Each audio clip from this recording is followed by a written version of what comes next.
Hi, this is Damien AtHope, and I'm an axiological atheist, and we're going to start the meeting. So I wanted to address. Did we not start it? We didn't start it yet. I didn't want to be on the spot. Oh no, we want to get your stuff. No, I don't think there's a right way. I think that you should do what you feel is right. Although I think that always should err on the side that the child chooses and has rights to choose. The parent doesn't. I think that the parent, no matter what they're religious or non-religious, to me, has the right to tell the child how they think. Even though I'm against religion, I think the parent has a right, if they feel it's true or whatever. It's like saying I like football. My favorite sports team is whatever. I actually hate football. I would tell a child I hate football. I don't like any sport team. But if they did, I wouldn't be like, oh, you can't, you know. So the same thing, I think that a parent can say, I like, you know, whatever. But I think it's a difference.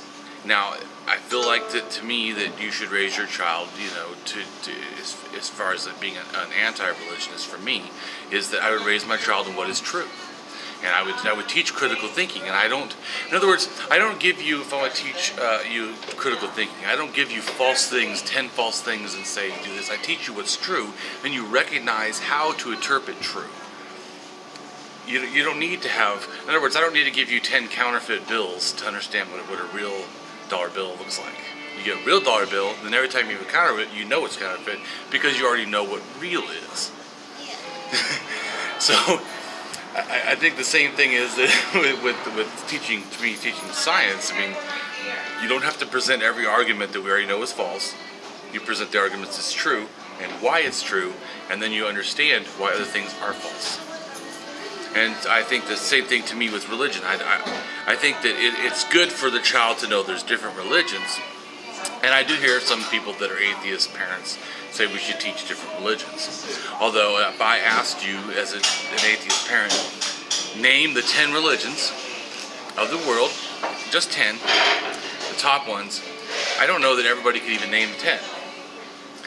So if they say that they're going to present these religions, how come you don't even know what the religions are?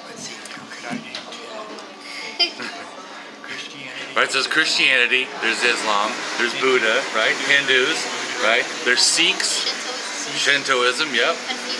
Confucianism, Taoism, right? There's Bali. I've never heard of that one. Right? So there's a lot of different, well, I'm probably pronouncing it wrong, but whatever. Right? Right, there's Judaism. So there's different religions. Anyways, my point was that there's different religions, and they all present things in a little bit of a different way. And I don't feel that we should hinder a child from understanding that there's different things. But I think it's a big difference in teaching the religion. I think that, you know, maybe like the Cliff Notes, maybe, you know, here's a couple things I think, you know, but I wouldn't like break out their books and, you know, we're going to break out the Bhagavad Gita now. And, but yeah, like if they're going around in, I guess, country with a lot of Christians and don't know what Christianity is, that might not be good. Like maybe they don't have like full education or the knowledge they ought to have. Well, I would address when they bring up questions. I would say for me, I wouldn't, like I said, I would teach the Cliff Notes of the different ones, but I wouldn't read through the Bible or read through the Quran or read through the Bhagavad Gita or anything. I mean, I don't see that as necessary. And as you said, if they experience stuff, I don't think we need to arm our children to go out there and do war, you know. Even if I was an atheist, I wouldn't make my child be ready to take on the world. I mean, I think that our thing is to get them to, like you were saying, think critically. They have some information, but I think more important is understand what's true.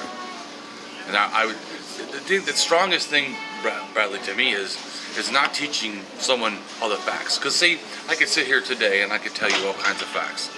I do know some facts about religion and stuff, but you wouldn't remember it all. Easier to teach you like how to ask questions, how to learn how to not take false information as true. Like if you say, well, I know this is true because 9 times out of 10 it's true. Is it really 9 times out of 10, or you just make that up? Do you have the stats to back that up? Right, but yeah, and you're right. And as free thinkers, that's what we do, is we, you know, seek out the truth. And we should raise their children to do the same. But if you know, I'm still.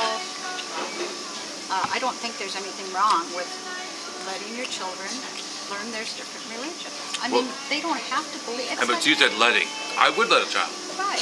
But teaching them is not the same as letting them. Well, letting them is allowing them to do what they want. I would.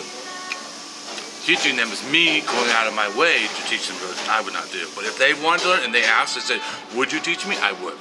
That's the difference. The difference being, okay, so they're around a bunch of friends that have different religions. Mm-hmm. And their minds are going to start asking questions. I know this because I had children that did that. Right. And children are curious and they want to know things. They want the right answer, but you have to tell them. You know, this is truth. This is one person believes this, another person believes that. This is, you know, where we stand on it, but you will have to make up your own mind.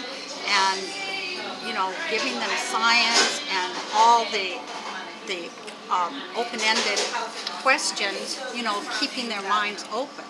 You just don't want them to judge other people. That's the whole thing about that. It's not okay to teach children to judge, to look down on people because they're different. And I honestly believe that, whether you're a free thinker or a humanist or a Catholic or a Muslim, I think that the main thing is we just don't want people to be cruel to other people. I mean, look what wars are about. You know, why perpetuate that? That's. And maybe we'll move on because. No, I'm not disagreeing with you. I said if a child asks, right. I believe it's right. you should absolutely help teach them. Right. We don't want. And I think that you said three different things as far as how I see it. You put together things that I see are all separate. What we value is separate from what we think about people, is separate from how we behave with people. Those are all not the same to me. I break them all down. How we value things, I can value as a person, and I can absolutely not value ideas at all. I have no requirement to value your ideas. Your ideas don't have any dignity. You have dignity. But that goes back to then respecting people isn't attached to what you believe or don't believe. And I do agree with that. We should be good humans. We shouldn't matter. And then that's the other thing is behavior, like you said. So how we treat people, even if I think your ideas are bad, even if I think you are bad, I still don't have to treat you bad. So that's to me is a separate thing, because if someone came to me right now and told me to F off, and they're treating me bad, their ideas are bad, but I don't have to use that as a form of behavior. So I'm just saying that, now I'm just clarifying, for me, what you said are different things I would teach a child. It's not, those are, what you value is not the same as how you see people, it's not the same as how you behave with others.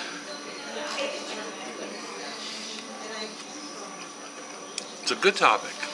Yeah, it is, but I don't know that we're gonna go anywhere with it because let's find something else to discuss. Did you select a topic?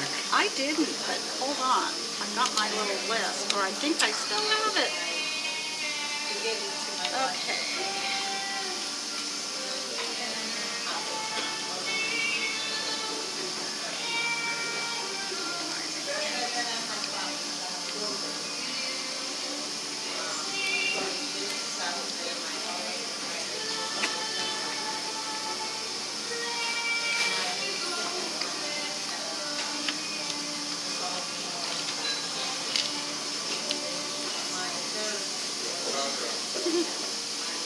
Well, we could, we want the topic to be about organized religion, although I think we're all, you know what, I don't even know if I want to talk about religion. Let's talk about, why don't we talk about something important that's going on? Like, what's going on that we can talk, I mean, there's always interesting things going on. Netanyahu. Hopefully less. That definitely goes back to religion. Well, it does, but it also is political. which, you know. But the political's built off the Exactly. the Exactly. nationalism, Right. which is built off of Right. Okay. religion. But, Yeah, I think But- if it wasn't for religion, If you made them the consider whole- the issue that important. right, No. exactly. Like, here's this piece of land. Like, Yes, yeah. Well, yeah, they've already such a DNA. small part of the world population. Right. but it has such an effect on the world because of the religions. Yeah. Well, The battle of the religions. even like why we're so dead set on America, so dead set on being friends with Israel, has nothing to do with Israel so wonderful. It has to do with that Christians want to be Right. attached to the Holy Land. Right, exactly. If it wasn't for that, they would like, who cares, Right, you know? right, right. This little tight country, you know. Okay, so do you think there will ever be peace between No. the Palestinians No. and the? Do you think if they elect I think it's going to get worse. another? No, because I think that If it's Netanyahu becoming more polarizing. But don't you think it's because of Netanyahu? I see Netanyahu as being a big polarizer with the United States on that issue. Well, yeah, well, I And think there's a I lot do, of people- but see, you do know that he's not the only one, because remember what happened when the other ones, they assassinate him. If they don't like him, they just kill him. That's the kind of country that over there. I mean, when they don't like somebody, they just kill him. The other guy, remember he was going to do, Yeah, I can't remember his name now, but he was going to do treaty with, right, and they assassinated him. Right. And so I do think that, So religion is always going to be at war with itself.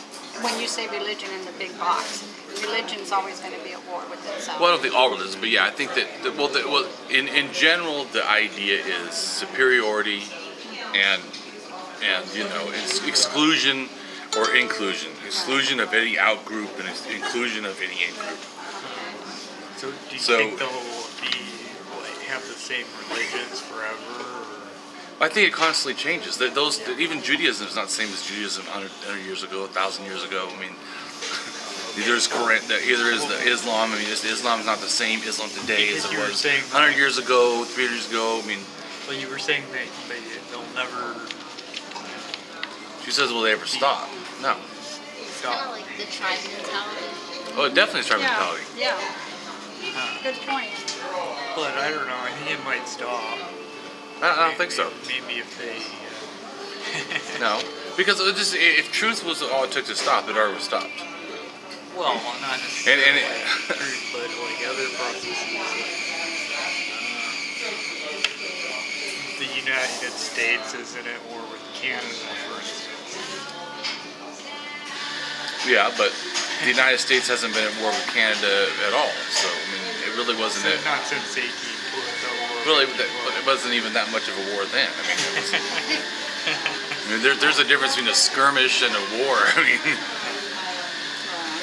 to me, I mean, I do think there's a lot that we can do, but certainly like they had DNA checks for Palestinians and the Jews, and they're the same. They're almost the same people. I mean, so it's like they're really fighting each other. It's why. But even funnier is that the Jews are actually closer to the Kurds than they are to the Palestinians. They have a common ancestor. I know this from my book. They have a common ancestor that goes back 4,000 years in southeast Turkey, both of them, and they branch off. That's interesting. It's brothers fighting brothers. Yeah. I think the only hope is secularism, but I mean. Well, yeah, we all agree on that. It's just. Well, no, they don't. It's going to take a long time coming. Yeah, but see, That's the thing. yeah, but some of the I heard this one video But today. I wouldn't say it would take forever. Right, no, I don't think it'll take forever. I think that the younger generation are getting on the bandwagon and realizing that, you know, the divisiveness of religion, the silliness of a lot of religions, and they're just not going to go for it. I know, like my kids, and my grandkids even, and they're my oldest grandchild, my granddaughter is 16, and she's already committed. I mean, she doesn't believe in religion. She thinks it's BS. And most of her friends that I don't even know all of them feel the same way, and I think that's a really good, a good start for the next, generation. Yeah. I think a lot of that has to do with the internet. It is. Ideas spread, and no one feels ashamed about it. Everyone's really transparent on the internet. Yeah. Even though there's no names to any of the faces, no face to any of the names, So you can be real. You can say what's in your heart, and they don't know who you are, so they can't see what color your skin is or what religion you are. That no one really takes anything personally. Right. I just think it's the access to information is. That's incredible. Yeah. Thank goodness for the internet in that regards. The access to information is incredible. Yeah, it's made me way more informed. Yeah. Oh, yeah. Yeah. And that will move society forward. More information. And science, and we have more information about science, and we have the truth. We can delve into it. Not so much uncertainty anymore. Yeah. And there's still a lot of uncertainty. We don't know what's going to happen. A lot of technological advances, come back. At least, I don't know, information spreads back. So as a young woman, what do you feel? Do you have a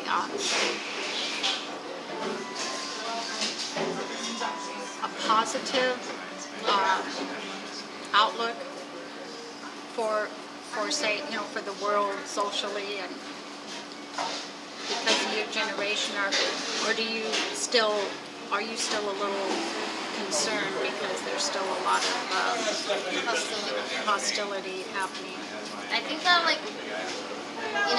everyone always has that whole idea, I want, world peace, and, I want everyone to be happy, but there's always going to be people who want power, and people fighting because of power, and there's always going to be a lot of war, it's hard to be really optimistic about that, but, I'm glad that people are a little more informed now, at least, so that we can,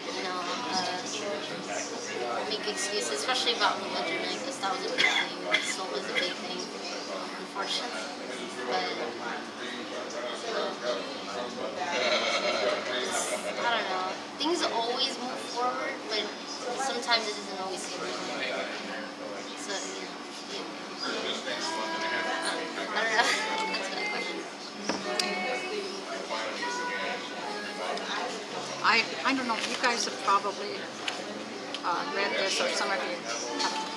Valerie Tirico, who's on Nation of Change. Valerie Tirico, I really like anything that she says, right? She's really intelligent woman. But some of these points, and they're all kind of, tied in with major religions, and it doesn't matter which religion specifically, but that there is only that, like the chosen people. She said, that is really so divisive for society to have chosen people, or to profess that you are a chosen race or a chosen group of people. And I remember when I was in Christianity, I used to think, oh, that is so cool. We are the chosen ones. We are. I remember thinking that it's just, I was so proud of that. And that was one of the points I would use when I was talking to people to bring them to Christianity. Don't you want to be one of the chosen ones, And And I think about it now, and I'm like, oh my gosh, what was I thinking? I mean, it's like, it's so basic and it's so ridiculous, but it's so powerful for people to want to be the chosen people. And I'm like, wow, how do you, you know, you just have to find a way to do away with it. You know, that idea of chosen. And, I mean, basically that's what's going on with the Jews, you know, the real, what do you call the Jews that are very, what do you call it, the Orthodox, yeah. I mean, it's like they are so honed in on this special group of people and what gifts they're owed because they are the special group of people. And as long as we have that kind of stuff going on, you know, it will be destructive socially. So, you know, I'm really glad for what you said, Amelia, because that gives me hope that the walls will start crumbling and people will start seeing things in, you know, in reality instead of in a fairy tale way of looking at things. Like if you have that idea that, you know, you want to be special, that you start to look at yourself more than everyone around you, and you don't see how other people are suffering. And, I mean, it's a human thing to do, you know, but at the same time, I guess it's a little selfish, but selfish.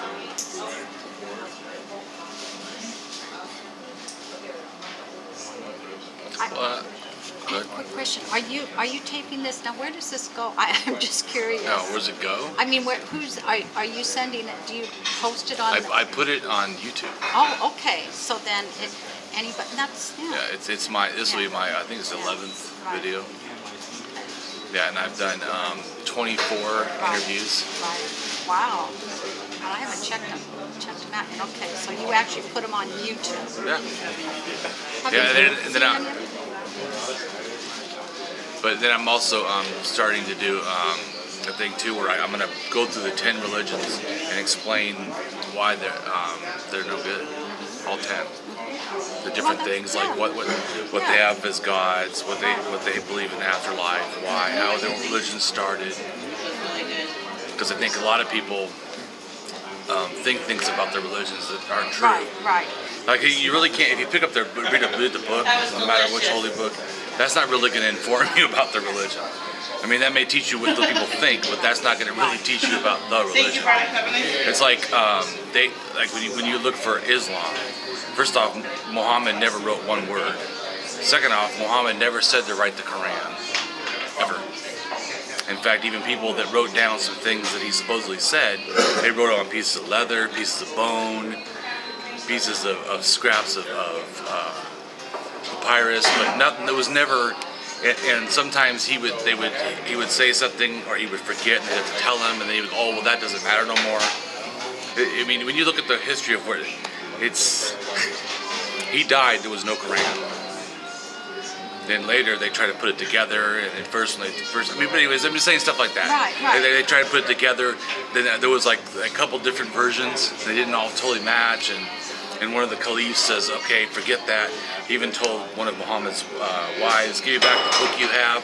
We're going to correct everything, and then we'll give you back. Then we'll all have one book. We're not going to be like the Christians and have all these different versions, or the Jews.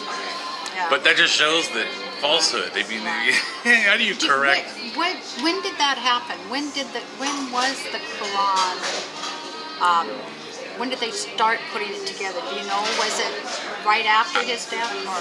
I think it was 10 or 20 years. I have to go look at my notes. Yeah. I'm not very good at details. I actually, like when I do the video, I actually read because even though I put it together. I gotta get your book. Bro, this is not all, some of this is going to be a book and some is not. But this is going to go. I have another book that's going to be coming after this. It's going to be shorter and more like a handout for people, so they can proselytize. Because that's something I like to do. Yeah. Proselytize atheism. They go, well, I'm a blah blah. Oh, really? Okay. Do you know this? Oh, did you know this? Yeah. So it's going to be a book that says, yo, yeah. I can show you the cover too. It's going to be a book that says religion ? And it says, hell no, I'm an atheist. I like that. But and it's probably only going to be like maybe 60, 80 pages, but it's going to have all 10 religions and have like 10 questions of 10 religions explain like how like Buddhism has gods and goddesses, and Taoism has gods and goddesses. Confucianism believed in gods even though he didn't teach them. But it's going to tell all these kind of facts. Buddhism has the Dead Sea Scrolls of Buddhism that actually says that all the branches of Buddhism are false and yet all sort of true. So there's no one true Buddhism either. I mean, but I'm going to put all this like really easy here. So That's my art also.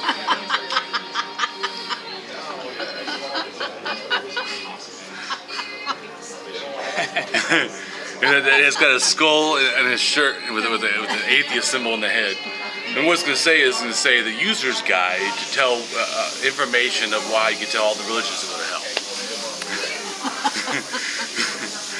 There is no hell. Well, I know, but it's a joke. It's a play on words. I know. Yeah, that's the point. Well, because they always tell us we're going to hell, so it's a pun on words. You can tell them to go to hell. But basically, but so then I'm going to do one right after that. I already have it halfway, or more than halfway done. It's going to be called Firebrand Atheism. It's going to be about fighting for causes.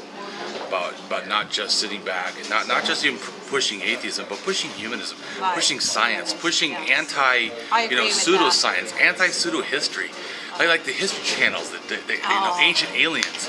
I know, complete and utter nonsense. How come they call that? I do not know how they get away with calling that the History Channel. But even if you're going to, you're teaching lies and people. You're not going to get in trouble unless you slander someone. Well, yeah. They're slandering the truth. How's that? Slandering. I mean, I do address a little bit of that in my book that's going to be coming out, The Tree of Lies: Its Hidden Roots. Because I have a whole chapter about revelations, like how, because I try to debunk, like, if you don't have revelations, you don't even have religion. Because all religion is basically built on this revelation. Someone the idea that there's going to be a second coming. Well, no, I mean any information. You didn't see God, and even if you did, it's a revelation. It's a prophecy. It's a prediction. Gotcha. So it's called your imagination. Yeah, it's called reasonless prophecies, predictions, and Yeah, that's good. Yeah.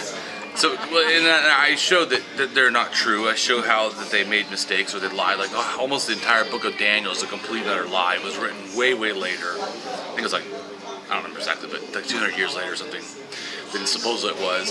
Well, yeah, if you talk after the fact, you can list all kinds of facts that happened. Post prophecy. Yeah.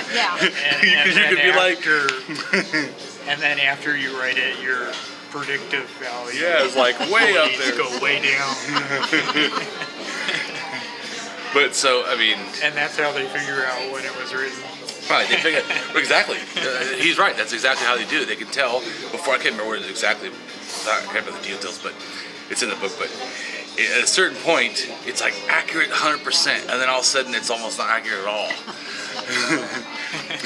Same guy, like, wow, what happened? But I even try to tie in that even if you believe in that, I show that some people think that psychics and all that are true, and I said they would be really kind of receiving the same stuff if it was true. Of course, it's not. And I show that there was a person on TV that won the psychic challenge. I don't know if you ever saw that. This thing where they had like, I think it was like I don't know, 50 psychics or something, and they did all these tests and they tried to debunk them and can you do this? And anyways, they got down to 2, and then one person won. This chick called like Alicia White Dove or something. I can't remember exactly. Sounds like a psychic name. Yeah, White Dove. But anyway, so she supposedly is the best of the best. Won this money or $100,000 or something. Best psychic, proven psychic.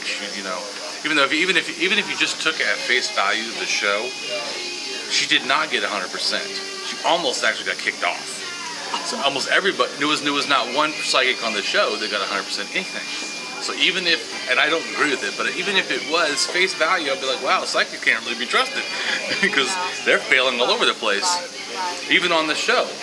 And I don't know the show is real. I mean, it presented as real, but that doesn't mean, almost anything. Yeah, but if you have a reality show. yeah, if you test for like the best psychic, you're going to find a best psychic, but that doesn't. Right, well, true. But anyways, my point is this. So, my point is, I talk about it in my book. So let's just assume that they were right. She's the best psychic. So let's see what her predictions were. She has them listed on her site. So I go to her site. She predicted that guess who was going to be president instead of Obama? Hillary Clinton. I don't know. It wasn't true. Maybe she was thinking of the next one. Right, but, no, I meant. right, so I show that now that's wrong. So the person who's supposed to be the best, I can show you that she's wrong. Okay. Second off, she says that if Obama does get in, of course, I thought she knew he wasn't. What is it? Just in case. What is it with this? If he does, he won't make it past his first term. He will be assassinated. Right?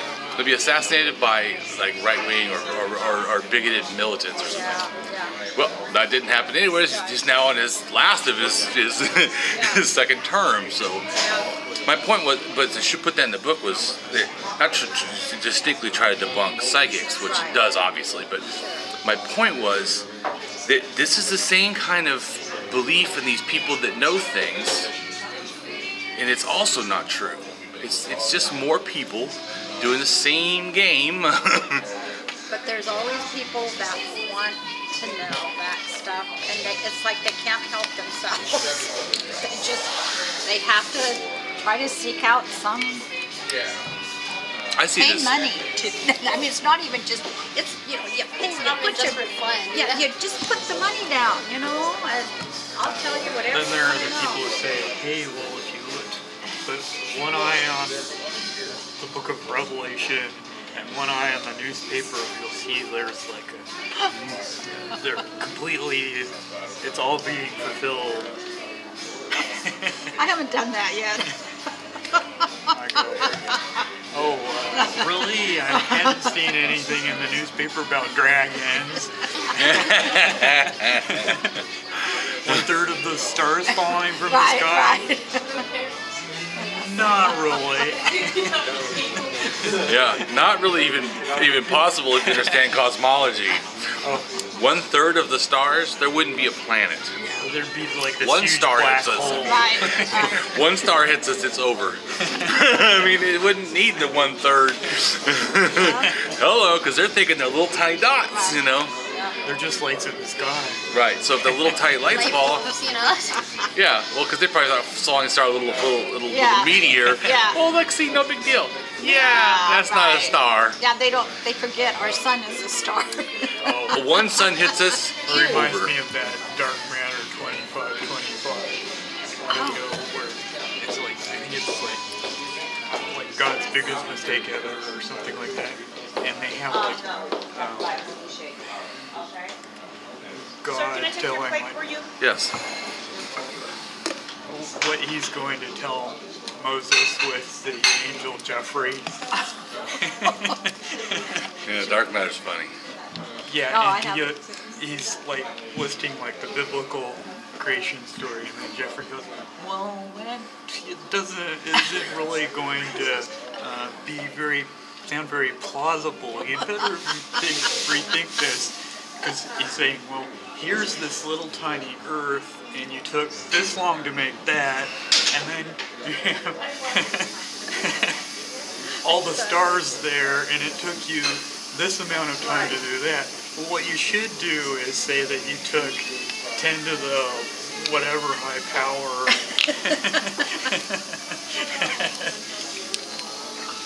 Oh, no, my there's God. I put a thing in my book too. There's a verse in the Bible that says that I will make talking about the Jews, I will make your descendants more numerous than the stars in the sky. Yeah. Yeah? Yeah, I know. I'm shaking my Hello. head. Yeah, That's a complete nonsense. See, the problem is, if you visibly look up and you had time to count, and you were on one pole, and you went all the way to the other pole, which is obviously not possible usually, and you counted again, you'd end up it's around 6,000 stars with the human eye. It's about anywhere from 9,000 to like 12,000 with the little small, like goggles or something.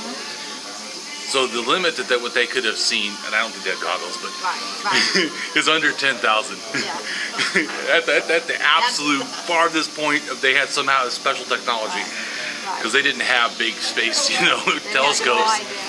So they're thinking, oh yeah, 10,000, sure, that's nothing, we'll have 100,000, so Yeah, but there's like trillions of stars.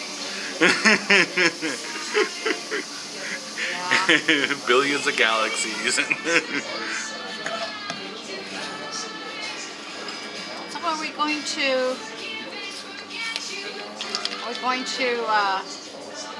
make a community on Mars, do you think? Do you think that there's going to be people that really want to go up there? Yeah, sure. A lot of people want to go up there. Live and live. I mean, I'm sure. I guess there would be. Well, I can post something on the meetup You haven't and see if anyone yeah, shows up. you haven't put your name on yet, right, Bradley? I don't know how I'd show up, so I have to find an astronaut to host it.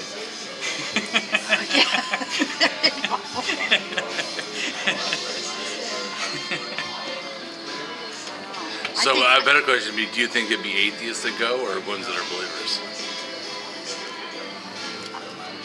I don't know. Actually, I think atheists would probably be more curious. Maybe Because they're more like, but then on the other hand, they're like, I don't know. I kind of like it down here on Earth. It's kind of cozy, I'm just saying, because sometimes I think that it could be either way with a religious person. They could not want to go because they don't want to be see too much of the world to be disproved. Exactly. Another one go because they can see God's majesty or somehow Right. Yeah, some that's special. True. Yeah.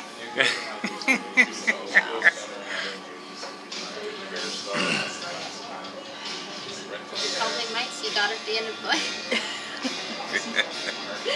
Oh, God. They see it down here, so and in a thing of toast, so. Yeah. Now that's true. They can see it in a piece of toast or in a. Just watch one of those Mr. Deity videos. Yeah.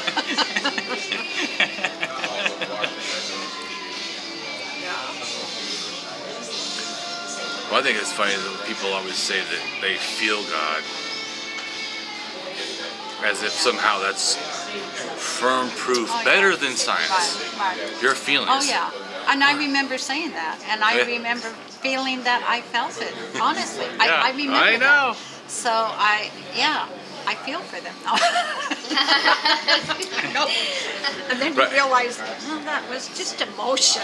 It was. I always say that to me that the way to debunk that is, right now it feels like you're not moving, but actually science outside of you knows that the Earth is spinning, and it's spinning through the galaxy around the sun, and then our whole solar system is also spinning. Right. That's a dizzying thought. And everything actually is moving away from each other, so there's even more movement. I know this one thing it says is something like if you were to pinpoint a place on the Earth, like right now at this table, it's going 1,000 miles an hour. I know, and here we are. So that's why I always tell people, to me, your sensation without science can be very wrong. That's a good one. I always wondered how fast it was. So it's 1,000 miles? Or good at details. I think it's like 1,300 or 1,200 or something like that. I think it depends on what you're counting. It says that if you take, I can't remember it's a cosmologist. It's a thing, and he says that if you pinpoint to one point on the Earth, that's how fast it actually would be going in relation to how the Earth is moving. which seems. And you know, Does that include I don't remember, Brad. y'all see? Some of the things that for my book, I only try to learn the limited that I have to make my point. I mean, you're supposed to remember everything. I know my wife does that when she's like editing the book. She'd be like, meetup, do, and then, I don't even know what chapter she's on. She just like reads like one little and it goes, well, what's that? I'm like, you're gonna have to read the sentence before and that sentence. That's not gonna. I mean, come on. Yeah. But in a sense, it's kind of good because I know I'm going to be attacked and I'm going to have to give presentations. Right. Yeah. And so it's kind of good that someone could pick, Right. because of her doing that to me, pick like Then one you'll- little thing out of the whole, Yeah. 700 pages, pick out, one little half phrase and say, what does this mean? Yeah. That's pretty cool that you did that.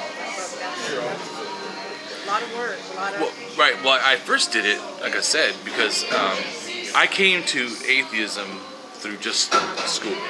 I went to school to be a drug and alcohol counselor. And I was a totally devout Christian. I didn't know probably what kind exactly, but I never doubted God, not once in my life. Never. I doubted how my parents practiced Christianity.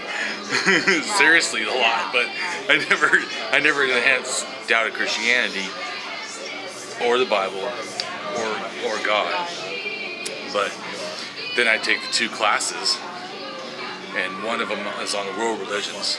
They told us that because addiction, which I wanted to get into help people with addiction, it's all big on spirituality and higher powers, and so they said you need to know the different world religions so that you can have an understanding, because everyone's not going to be your Christian, or they may be something else. I mean, you have to know how to talk to them. And so I took that class. That was the first time before I knew all the religions were wrong. I mean, they weren't Christian, so they were wrong. All religions are wrong. They're wrong. I mean, seriously, that's how I was raised. They're wrong. I don't even need to learn them because they're already wrong. I mean, I know they're wrong because they're not mine. Yeah. Duh. Yeah. That's the point I was trying to make earlier when I said, no, I think people should.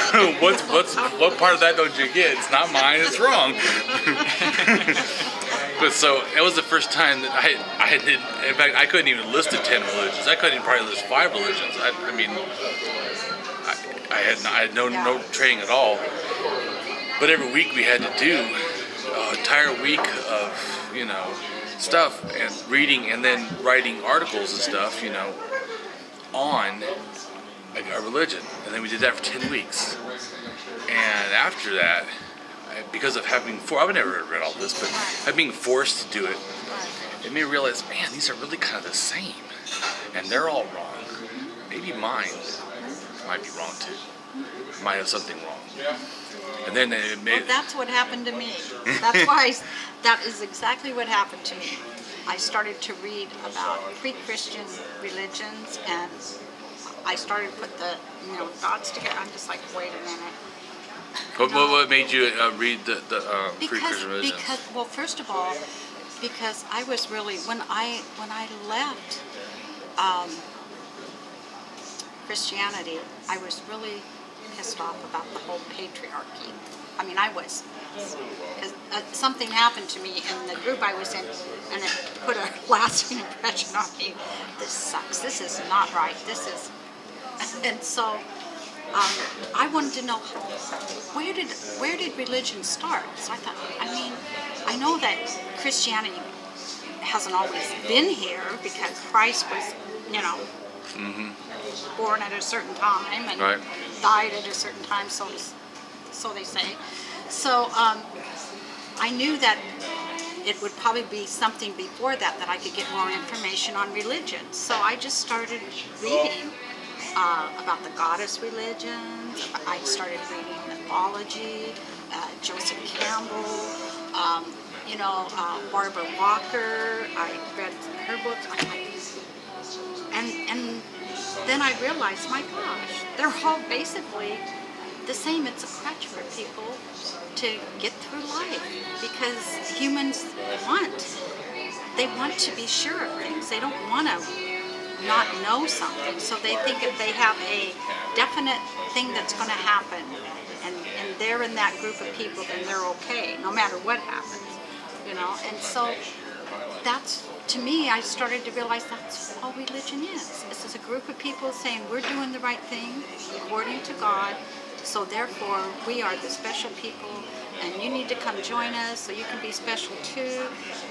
But the problem is it's all the religions basically want to do the same thing, but they're divisive in the way they do it.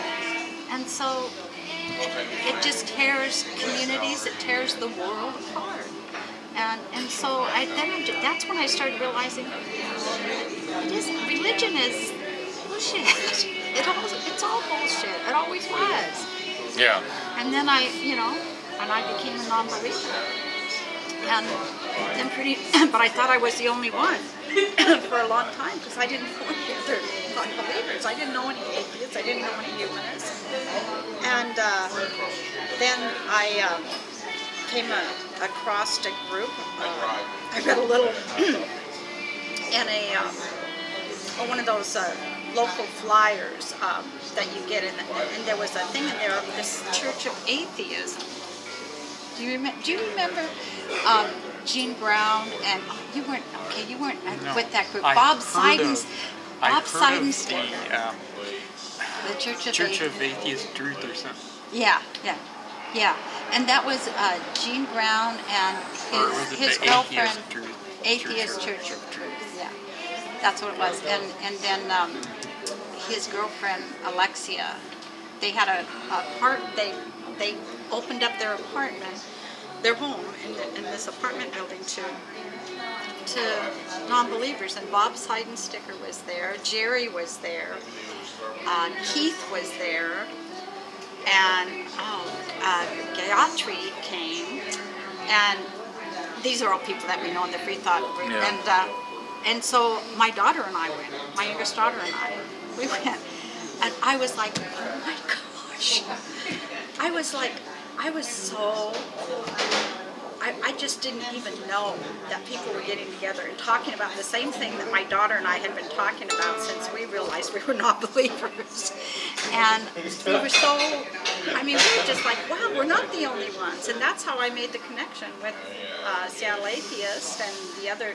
Was that just a group of people who met and talked? Yeah. They didn't have a sermon or anything? No, they just talked. They just talked and talked. And I mean, it was hard to get a word in edgewise because everybody was so excited to just be there and be able to talk about free thought and atheism. It was really great. So, yeah. So that's how I ended up getting involved in the group of atheists. And then I started Auburn Free Thought in my house. And, yeah, that was 5 years ago that I started that. So, it just kind of blossomed. People and I can't believe how many people, come still, even if they don't come to the meeting, they still sign up for the meetup. And you can go in and you can see if they're looking, checking back to see what's going on. So you can see if they checked back a week ago or 2 days ago or whatever. Which is kind of cool because a lot of those people, whether they come to the meetings or not, they're going to, like Auburn Free Thought, probably Camp too, although I haven't checked on that, but to just see what's going on. And we have that, the discussion group and the pages for people to go to. People post up all the time from our group. And so they can go on and get that information just by joining. They don't necessarily have to go to the meetup. So, which is kind of cool because you still have a lot of people that are involved, whether they come to the meetup group or not, but that are staying connected. So thank goodness for meetups. I think that's made a big difference also in the free thought community. I agree. That and Facebook. Yeah. Like I said, my stuff is way bigger on Facebook. Yeah. Tried to be his friend on Facebook. I had to unfriend someone. Yeah, unfriend. I said, hey. I tried to. Yeah, I had like 5,000 friends. Yeah. I know. I have an atheist page that I created 2 years ago, and it has 3,600 people. It's Axiological Atheist. And then And is that on Facebook? Or Yeah, is that, okay. yeah. Then on Facebook also I have Atheists for Non-Aggression, and that has like 1,600 people. Yeah, I do have your card. I know Now I have 2 atheist pages, 1 atheist group, and then I have a personal writers page, and then I have a political page, and then I have an art page. A lot of pages. Okay, so this is. Yeah, that cover art was pretty good. Oh, I just showed you? Yeah, for the book. For my next book. You mean this one? Yeah. Yeah, it's me. Yeah. I like a lot of the cartoonists on YouTube. Yeah. It's so good at drawing. There's so many talented people. Looks like me, huh? Yeah. How'd you think? I do. Did you actually do artwork or take a photo or posterize it? Or? Took a photo and I drew on it. I can Oh, okay. I can. okay. Well, I can draw anyways, but I mean, I got an art scholarship in high school. Okay, which one is the book, the Facebook page that has the stuff about your book on it? Oh, that's my Or is that right here, Damien AtHope writer. Is that on this? Probably not. It's just my name, dude. Damien AtHope. If you search, AtHope. I can give you Writer. links. Writer. Okay. Well, it's not going to say writer. It just says Damien AtHope. It's just it's a. Okay. But I have your friend thing, right? You should. Okay. Well, I can send you the links. You Yeah. just click on it. Oh, okay. If you want. Yeah, I do. You should, if you want to check out my group too, because it's in my group HARP. I have 700 and something people, 14 people on that. It's a lot bigger than that. See that? Do you go on Facebook? Not much of a. That's my Facebook group, Oh, wow. and I have tons of stuff on there. Okay.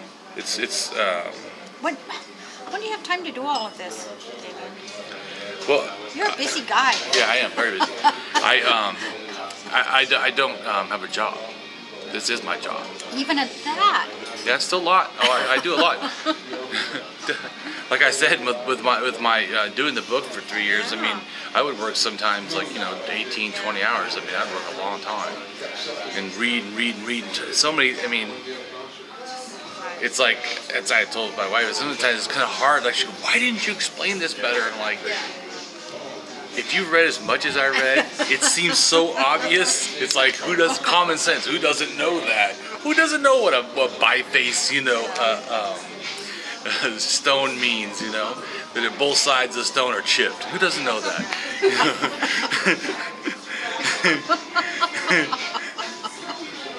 So And they don't call it stones either. They call it a core. It's a biface core. There's something else they say too. That it just means a stone tool. So that's why I just wrote stone tool. I just realized why who doesn't know that? And Who a doesn't- lot of hands go up. who knows what a biface core is, But they would say all kinds of stuff like that. I had to like dumb it down a little bit. I don't want to teach you archaeology. Although I kind of had to learn it. In fact, I bought a book on archaeology for college, and I read the book on this. So I mean, I am very dedicated to make it as good as possible. I even say in the thing, though, I'm not a historian, an archaeologist, anthropologist, any of this. I have a degree in psychology, but I definitely have read enough that I wouldn't call myself like totally ignorant of it. Definitely, because I read college books about the subject. Well, you're self-educated. Self-educated, yeah. Which So, is, that's awesome. but I So, mean, but your wife is, she works, yeah. She's an atheist. Oh, she's an anti-religionist. She doesn't even like the word atheist. It sounds too tame. Oh, okay. Yeah. Okay. She is absolutely. I'm So how did hardcore. you- She's worse. How did you meet her? How long have you been married? I've been married for 10 years. I've known her I've been together for 11 years. So you met her? I met her online. Oh, wow. Yep. I was in California and she was in Colorado. Wow, that was... I wasn't even looking for Colorado. I was only looking for California, obviously. Yeah. And I think I flirted with a whole bunch of women. Because my motto about flirting with women on Facebook when I'm really serious is like, you flirt with 1,000 women and you're going to get 10%. No, you didn't ever that. So I mean, the guys. That's why when guys go, you can't ever go on a date. I'm like, yeah, I've never had a problem. It's just law. Like there's a it's like I wasn't even thought of that idea too. Not because I'm like a freak or something, but I had heard this one thing where this guy was a psychologist or a sociologist. I can't remember now. I've read a lot of stuff, but he's either a psychologist or sociologist. I can't remember his name. But he said that he had a real fear of being insecure and stuff. And he was single and wasn't really dating or anything. And so he did an experiment for himself. He was trying to help like other people get out of their being, like isolated. He goes, I'm going to go to a park and I'm going to ask women, 100 women for their number. 2 of them gave him a number. But still 2. That's more than 0.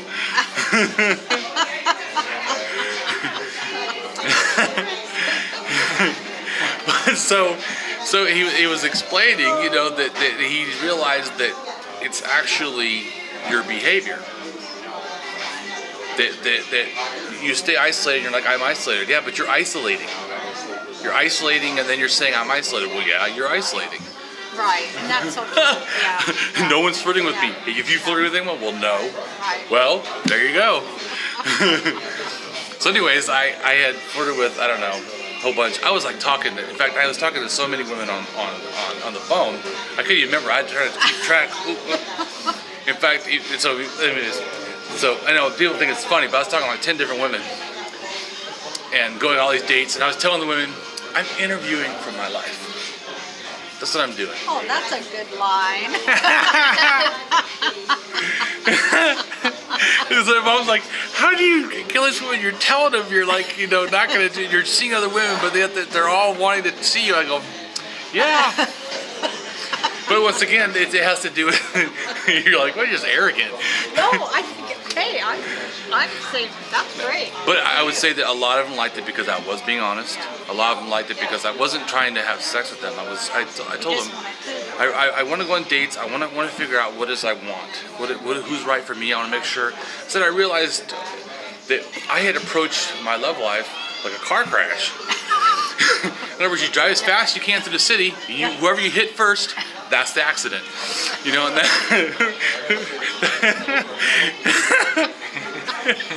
that's about how I was dating, You run through and then first you hit, you're like marriage, or whatever. Dating, You don't know this person from nothing. It doesn't mean they're the right person, just the first person I hit, And I go, I gotta approach this with a lot more thought than I ever have. But I did it with absolutely 0. Someone said like me? Okay. It's done. Let's date. I was like, you should be a comedian. That line would bring it around. But so I realized, wow, because I never could keep a relationship longer than 2 months. I mean, I was running through women like, it was like a thing to do. So what was it about your wife? So I was gonna say, so I was saying, I finished doing all the flirting, right? Got like 100 or something in that day. And then I was just looking online at different women, and then I see this one in Colorado and this one in Nebraska, and they talked like sexual with no picture. So I just being a joke. I wasn't even thinking. I said, "Oh, sounds interesting." So I said, right? So then she comes back and says, "Well, I have your phone number because I used my phone or whatever." And I go, "Well, I don't care if you have my phone number. I'm not hiding from anyone." And then she was like, "I would send you a picture." So then sent me a picture. And then I don't know, it was like the banter was just, Right. You hit it off. Yeah, we hit it off, and we started talking, and on the phone. We talked on the phone for like 23 hours or something. I was a truck driver, didn't even sleep. I'm driving, you know, and it's supposed to be working, and I'm talking to her and coming back and talking to her, and just my jaws got sore. And then I was like, man. That's what love will do to you. Yeah. I thought, man, what do I have this sick problem that I like women unavailable to me? I have all these women here that want to date me. I'm going on dates with, and yet I picked the one that I can't even see. I go, is there something like wrong with me, you know, mentally? Maybe that's why my relationships are always bad. So then she says, well, I'm gonna fly down there. I talked to her for like, I don't know, a week or 2 weeks, I don't remember now. I think it was a week, 2 weeks, I can't remember. She goes, you fly down? I'm like, well, heck yeah, fly down. So she came down, and we got a hotel for like a weekend, and then she left, and then I was having problems at my job, and I was like, man, I wish I could just come up there. She goes, why don't you? So I was like, okay. I just flew up, and then I was there for like about 2.5 months in Colorado, packed up her stuff, brought her back to California. Wow. And we've been together ever since. Great story. So what made you move up here to the Northwest? She lost her job. Okay.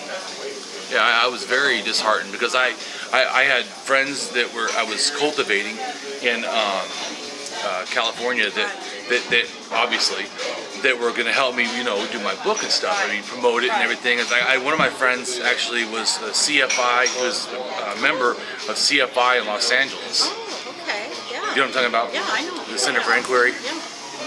And he said, because he talked to me a lot and stuff. He said, hey, you know, we'd like to have you come out and do a presentation about your book. In fact, if we like it, we might have you do presentations all over Southern California, or at different, you know, CFI things. Because there's definitely, I know there's one in Los Angeles, there's one in Santa Ana, I think there's one in Riverside.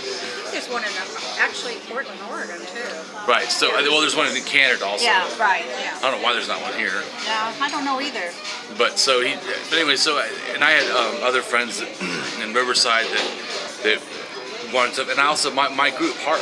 I had people come to my group. They had events, so we would go out and you know, do outreach and stuff. So coming up here, then like nothing was definitely not on my agenda of helping myself out. Yeah. But she lost her job, so we had to move. Well, good for us. It worked out. Yeah. So here you are. So that's why I brought my group up, and I'm trying to do the same thing, but also I haven't done as much as I want to because of my disability of my foot going out where I can't walk sometimes. But you do it. I mean, And I still do a lot. You're still doing a lot. That's right. Oh yeah. Yeah. Well, I'm sure there's at least 100 people that are atheists on Facebook because of me. Oh. No doubt. If not more. Yeah. Because I have a lot of people send me messages and thanking me and stuff. So.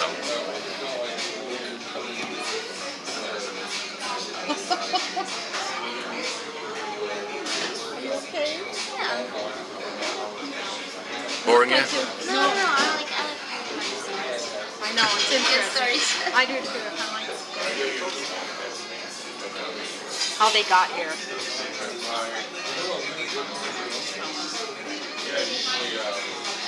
What's going on with you? I mean, anything? One day to the next kind of thing. So do you want to get more involved in the atheist community, or do you want to write a book or a blog, or? I was thinking about it, but you know, not at the moment. What would you do it on, or what are your ideas? Probably write blogs. I like writing things on the internet. It'd be. But you don't have a Facebook? No.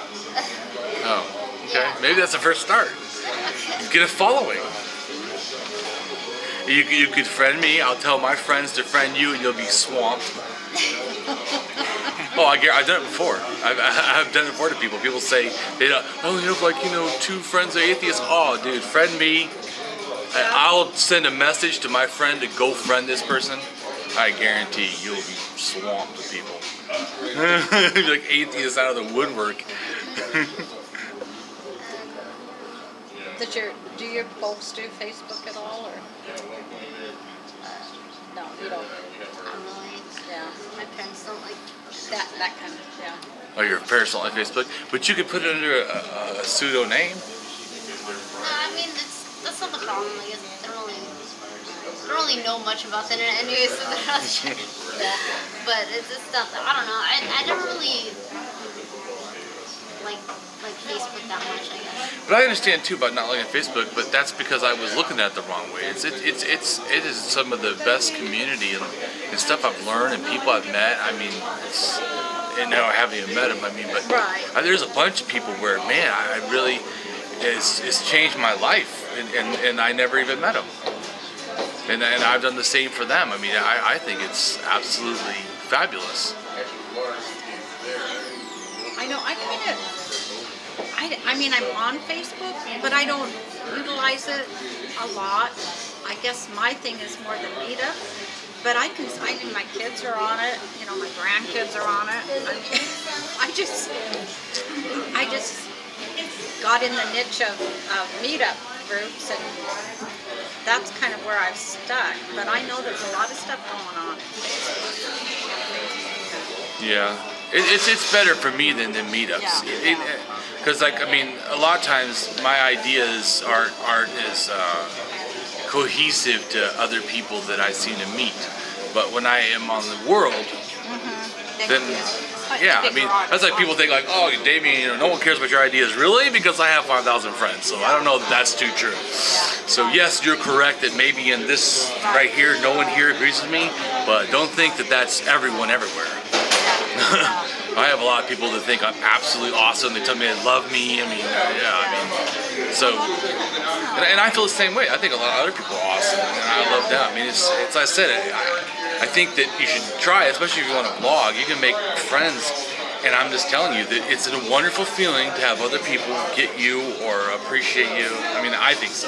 Yeah, So, it is, yeah. especially, like I said, for me, being someone who has some different ideas, that, you know, like it was different though. Like in California, my issue was different than the issue that's here. Here in Washington, I have issues with people, but not the same issues. Some of the same issue. I would say that one of the same issues is that everyone thinks I'm too loud. On Facebook? No, not on Facebook. I'm talking about in meetups. Okay. In meetups in California and meetups here in Washington, that's not changed. So that is the everyone says that. But some people see it different. Some people see me as just passionate, Right.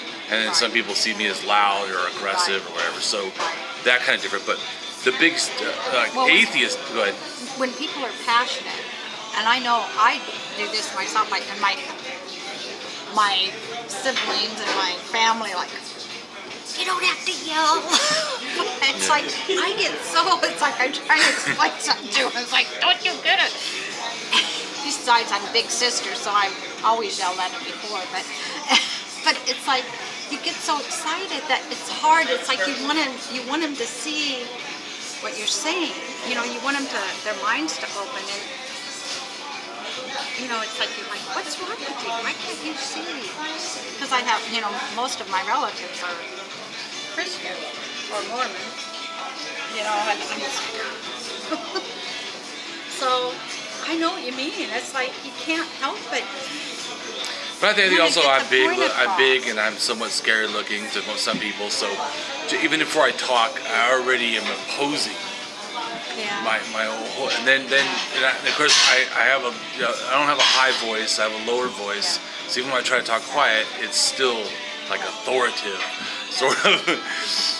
But I would say really but theologically or atheistically, there's a big difference between here and there. Here, to me, in general, people are more accommodationist atheists than I experienced in California. People here will work with religion. That's definitely not in California. California is more skeptic than here. Where I have to agree with that. Where they're more like agnostic and skeptic type of mentality in California than here. It seems more people are actually atheists, which some places in California that's not true. They say they're atheists, but they really mean kind of agnostic. So it's definitely or they're more skeptical, like they even doubt reality. So Right. it's definitely a difference. Right. So I didn't get along with either. Right. I don't doubt reality, and I have no intention of doing anything to make religion feel comfortable. No, any more than I would care about trying to, you know who Greta Christina is? Yes. Okay. She said something.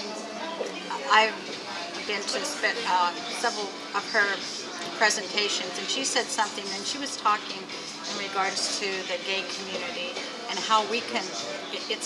The atheists are kind of going through what the gay community went through, way back when. But she said, we do need the loud, in-your-face atheists. We need those people, just like we had them in the gay. Yep.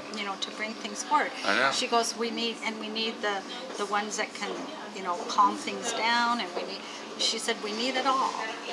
So I thought that was really great that she said that, because we are a mix. I mean, the atheist community is a mix of all different kinds of people, and that's okay. But we shouldn't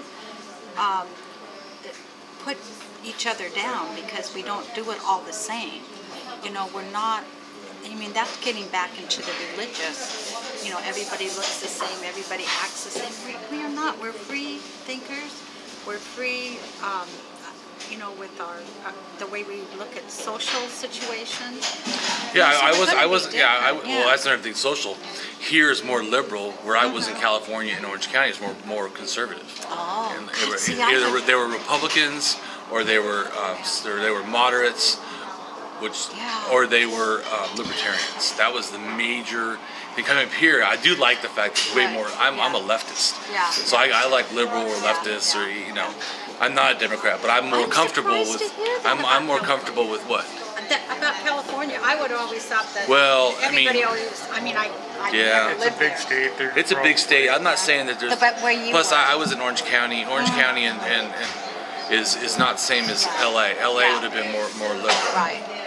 So That's true. it's in San Diego is. Well, It's different, but definitely where I was, believe Yeah. me, it was. I Yeah. would say probably at Well, least I'd half. say Tacoma, same, is a little bit more conservative. Right. You'll find liberals. But Or you'll just go also east of the find mountains. people who aren't. And that's real conservative, east of the mountains. But Oh, even yeah. I don't know about. I Not haven't met the atheist community. not Spokane, but the communities, like my dad lives in Idaho. He's right on the border between Idaho and Washington. So there's Clarkston and Lewiston. Well, Very conservative Yeah. area over there. Yeah, I mean, I was you like hardly talking find about a like Democrat atheist over there. community. I was talking about like atheist community. Yeah, So yeah. I think there's one in Yakima. Is it? Is there? Okay, I didn't know about But that. I haven't Yeah, met yeah. them or anything. I'd like to know, because we go over there a lot. My husband and I, we travel back and forth during the summer a lot. Yeah, and I I'd don't like know to if it's find out Yakima where they're. or the Tri-Cities, maybe both. Yeah. Yeah, but I wasn't putting down the different kind of Oh, atheists. no. I'm just saying No, it you're is not. different, and I disagree. No. So disagree Yeah. doesn't mean that I'm just saying it doesn't fit for me. No, no. So I always tell people that I don't think there's a right atheist. No. So, No. No, I you, didn't but it think doesn't that. mean I don't have an opinion about what is right for me. Right. And that's true. And where you What? can, You think it's funny? Yeah, it's like someone said. Huh? People keep someone. I think was saying you're just believing in God the wrong way. Oh, I've heard people say. You never had someone say that? I guess my opinion is yes. They tell me. somebody actually said that to you? Oh no. They have said it to me. Oh, absolutely. I mean, how can you No, I just think it believe was in like God? that Sanderson show. Oh, okay. Oh, yeah. That Oh, people yeah. were telling Yeah. him that. Well, Yeah, that's right. but I've had that said because I say that I'm 100% sure there's no God. I'm 100% sure reality is reality. Yeah, yeah. And they say, well, you can't be 100% sure of anything except the fact that you're 100% sure I can't be 100% sure. There's that, of course. But and they say that science can't prove anything. Science never proves anything. Really? So science didn't prove this is the third rock from the sun, and that it spins, and that there's water here, and there's life here, and there's intelligent life. Some of it, not all of it. And that the sun, and they say, well, science only proves what it can test. Really? So the sun's not there because we haven't ever tested it. I mean, no one's ever landed on the sun, right? No probes to the sun. So, I mean, science hasn't proved there's a sun. I mean, well, and you can say to them, well, you can see the sun, you can feel the sun, but, you know, like, where's God? I don't, you know, if he was such a, I mean. But I'm just saying, so they argue with how I justify my, but I say, well, I believe in two philosophies, which is about how to assess truth, which is called reliabilism, which basically means it's that things have to have reliable sources. So like science is a reliable source, religion automatically is not. I mean, you don't even have to tell me which one, it isn't. Because it doesn't have any standard, it doesn't even know who, even if you had the book, let's say the book is perfect, who wrote it? No, we don't know. Like 66 people, but you know, I don't know. Or the book's all about Muhammad's life. Okay, did Muhammad write it? No. Well, done. The book is invalid. Especially because the person who then validates what they think Muhammad said, if you go back and you read the Hadith and you read the Quran, it says that they tried to put stuff together and they ask people, do you remember 100%? And they try to get a group opinion. Yeah, done. That's not a way to get knowledge. It's a bunch of hearsay and you kind of try to fit it all together and make a coherent thing. Wrong. That's not a, so you're already done. Reliabilism, that source is already invalid. So anyways, reliabilism tells you you have to have a reliable source to begin with. Sure. Then what it is has to match what you're saying. In other words, if you say there's something, it has to have somewhere that it connects to, either reason or evidence. It has to connect to something. If I say this is a plastic, it has to have some reason that this would be plastic because it has plastic qualities. Right. It can't be paper, you know, and it just looks like plastic. Or like, you know, that could be glass. It looks like plastic, but it's actually glass. It's got to have, you know what I'm saying? Even though both are clear, there's a difference. But anyway, so it's reliabilism. And then the other one that I use is called the correspondence theory of truth, which is very long and has about 5 or 6 different like levels. But the simplest way to understand it is things have to correspond with reality. The truth is what corresponds. If I say you're a female, you actually have to be a female, or you have female, once again, like reliabilism, you have female qualities. You know, there's things about you that would make you believe that is a true fact. And so you can't make statements that don't correspond with reality. So it doesn't even allow God, because that is a statement that doesn't correspond with reality. So there's zero truth value. Now, like maybe if you could pray and then some set of instructions would magically pop into existence. Right. So then you'd have something to talk about. Right. Well, that's kind of true. I always tell people That's good. Right. Well, I always tell people you could use the correspondence theory of truth, like as Bradley said, if you could demonstrate something. But still, it limits to the demonstration. In other words, let's say that you say, I'm going to walk on water because Jesus loves me. And then you walk on water. What you've proven is only one thing, that you are able to walk on water. Not that Jesus loves you. So you haven't proved the source. You only proved the ability. That's what correspondence theory of truth. It would only limit to the ability. What did you actually demonstrate? Okay, we can believe that, and only that. You could ponder and hypothesize that may be something else, but we wouldn't be able to validate that as actual truth. That is a possibility. That's not actual truth. Because it could just be that you're able to fly. And you don't even know it. It's not more presentable that an outside entity of reality is doing something inside reality. But anyway, so I'm just saying that because I do that, a lot of people don't know about some parts of philosophy and how to use them as tools like I like to do. And so when they say that, I'm anti-agnostic. I'm against the concept of agnosticism.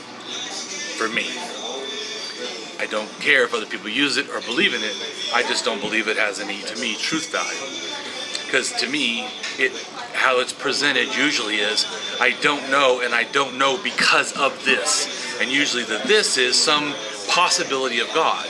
But the moment that you start talking about possibility, you've just lied. You've just invented something.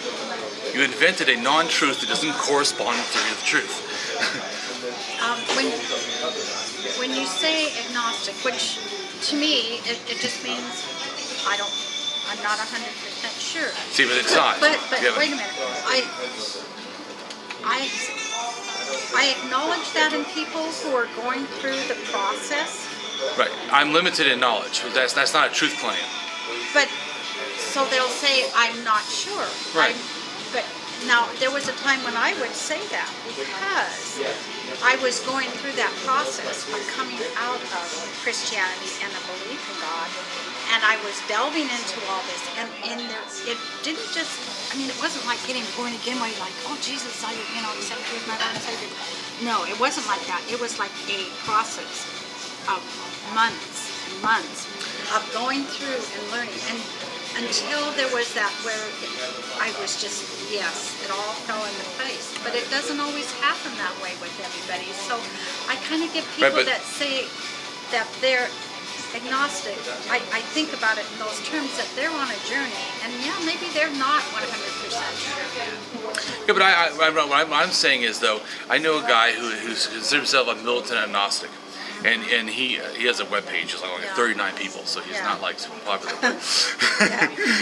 I just go, yeah, okay, well, you had this group, you said that page for 8 years, really? Okay, yeah, obviously your idea is not taking off.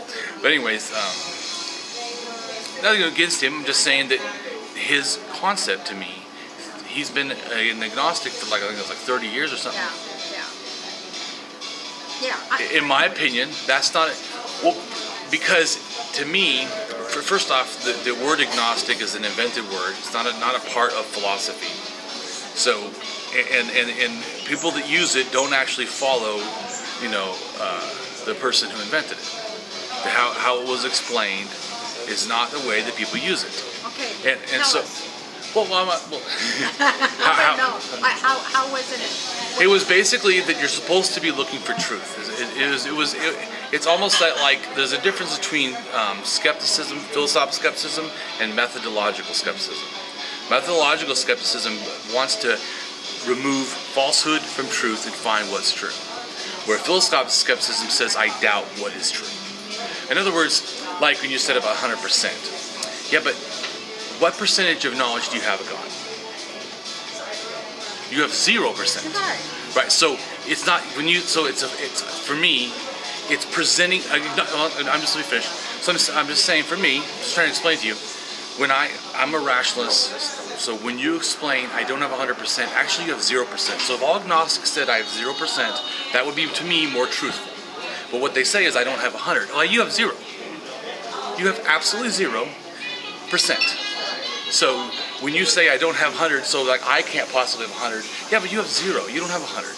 This one guy got all mad. He said, "Well, I'm an evidencist," because I told him because I'm not going to debate with you why the agnostic, but I explained to him all my thinking, and he basically said, "Well, then he believes in evidence." But if you believe in evidence, then you go back to the beginning that you only have evidence, which does not allow you to doubt non-evidence, which a God would be non-evidence. So if you only believe in evidence, then you only can start from that source, which means you only believe in this source. In other words, to me, how it's presented, like I said, agnostic, is that it could be, it's possible. No, how do you know that? It's not possible. You've not been given anything to prove it's possible. And you say, like, well, I don't have all the information. But that doesn't make truth not truth. In other words, science doesn't go, well, because we don't know how the sun, is at its core, it must be a magical fairy spinning in circles. That's possible. No, it's not. We know that it's probably thermo, explosions or whatever, or plasma. And it probably has a metal core. I mean, they know specific things in relation to other things in reality. I'm just saying, so to me, the entire claim, well, first off, also, I believe in agnosticism with an I, which says that the whole entire concept of God has no meaning. It's just no different than FOD or SOD. It's just letters with no truth value to them. Like I said, 0. So you can't add anything. Anything that you add, anything that you talk about has to have something, like for me, corresponds to the truth. It has to match something in reality, and it doesn't. There is no supernatural. In fact, like I would say, to me, if science has ever proved anything, it's that natural is real. Because every study, every test confirms it. I mean, everything from the smallest, hair follicle to the sun or the planets, or it all proves the same thing. It has no supernatural agency. So, so when you say that there's no proof, actually there's billions of proof, or a million or whatever, of everything is natural without any. A lightning bolt is just lightning, snow is just snow, rain is just rain, thunder is just thunder, you know. So there's nothing, for me personally, like I said, there's nothing to doubt. To add, squeeze doubt in for unnecessary, just like I hear some agnostics say, well, I'm 99% sure. Well, 99% sure there is or isn't. there isn't a God. Like especially in California, they would say this all the time. Well, I'm 99, or they would say, I'm 99.999% sure. I go, then you're sure. I mean, what? It doesn't even make. I don't understand what that means. Like when you go to court, the court has to make judgments, and we say people are murderers or not, right? And we do believe that people are getting convicted. If our truth status was 99.99% sure, we still doubted, we wouldn't be able to convict anybody, ever. We could watch a murder and probably couldn't convict them. Because they would say that we can't trust your, opinion, because eyewitness testimony is not 100%. So then we really couldn't test, even as I'm saying, someone could watch, and you still couldn't. Well, your recollection might be wrong. Right. So I'm just saying that if we required beyond 99.9999% sure, we would be able to prove absolutely zero. As far as I'm concerned, you wouldn't be able to. You couldn't say that evolution is true, that we live on the planet. So what I say is that is unreasonable doubt. Doubting at that percent is unreasonable doubt. It's not reasonable. It's unreasonable doubt. So to me, when you say that, all I'm hearing is I have unreasonable doubt. But I'm just saying. So not that people can't do it. I'm saying for me. So that's why. Well, yeah. You have a lot of self-taught knowledge about, which is in my book. Everything that you're saying, which is that's really, most of us don't have that. Well, right. And so if you're talking, I'm just going to throw out something here. Please. If you're talking to somebody and say they don't have all your knowledge, but you know that they're seeking the truth. They're seeing the falsities in religion, and they're not there yet, but they're kind of going along the line. Do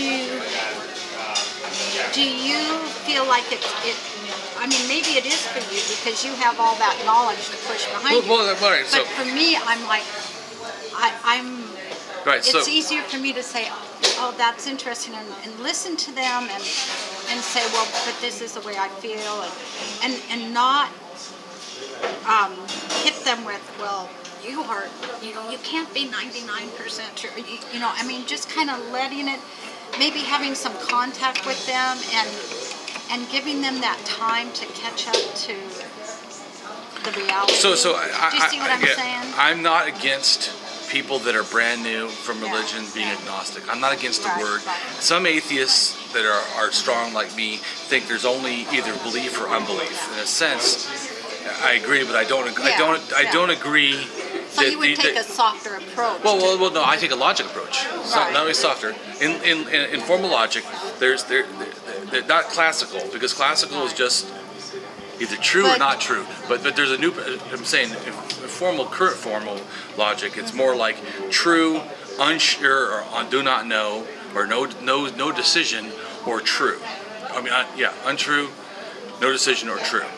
But anyway, so I agree with that. But to me, no decision means you don't give possibilities. So I'm saying for me, I don't tell people how to define themselves. So anyone can define themselves any way they want.